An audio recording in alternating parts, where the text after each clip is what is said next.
This book made me feel disbelief, disappointment, and then,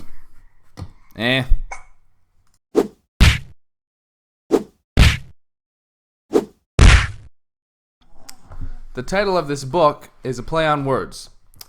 The author, Robert Greene, wrote the 48 Laws of Power. And he wrote this book with 50 Cent, so the 50th Law. It is advertised on Amazon as follows.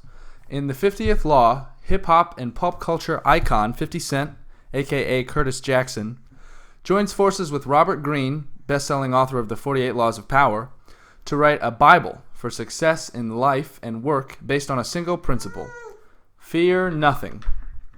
With stories from 50 Cent's life on the streets and in the boardroom as he rose to fame after the release of his album Get Rich or Die Tryin, as well as examples of others who have overcome adversity through understanding and practicing the 50th Law.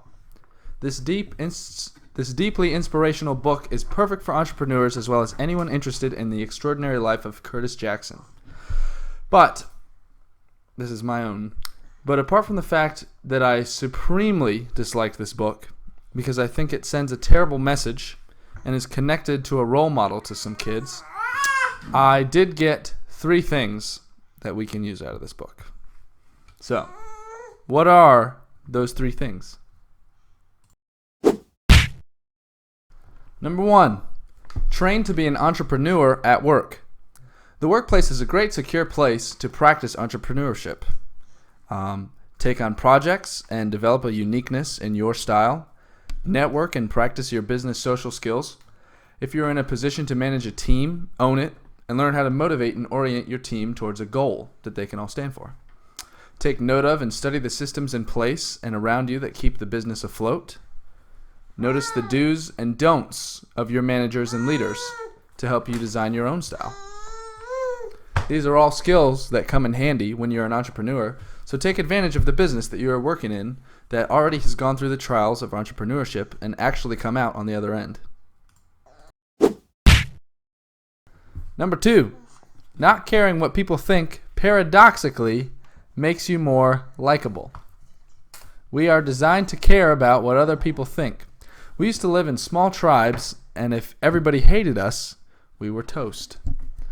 Nowadays, this caring about what others think turns into people-pleasing. And in the context of business, people-pleasing makes it harder to focus on your own priorities. So, thought experiment. You stop caring about what people think of you, and you prioritize accordingly. You start letting people down that could count on you before, and you seem like a total jerk, right? No. When you tell someone that you can't do something for them because you have other priorities, you get respect. Don't be a jerk about it. Say something like, "I'm sorry, I can't work on that right now. I have another assignment that I'm working on." Then maybe make a suggestion of who could do it or a way that maybe they could do it. Not everybody prioritizes this way, and because you do, you'll get respect. And those around you will think, "Now that's someone who's got it all figured out."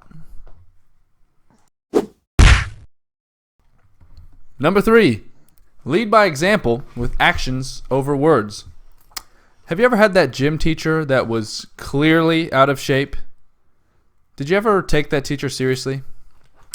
And on the other hand, do you remember the All-American on your team that was always in front in all the running drills and would go back and help the last few through after finishing? The gym teacher would talk and talk about health and running and healthy eating and blah, blah, blah. Come on. And the All-American would speak occasionally, but you would follow that All-American anywhere. Be that All-American. That person inspired those around them with their actions.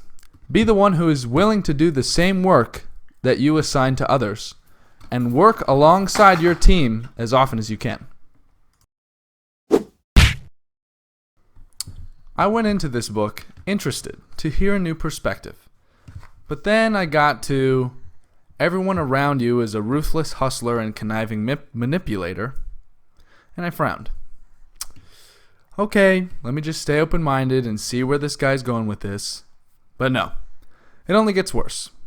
This book tells you that it's okay to deceive others because they're probably deceiving you.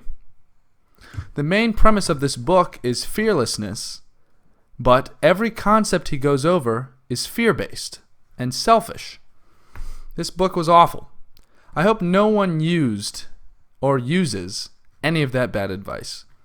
There's much more fulfillment and value in helping yourself and those around you.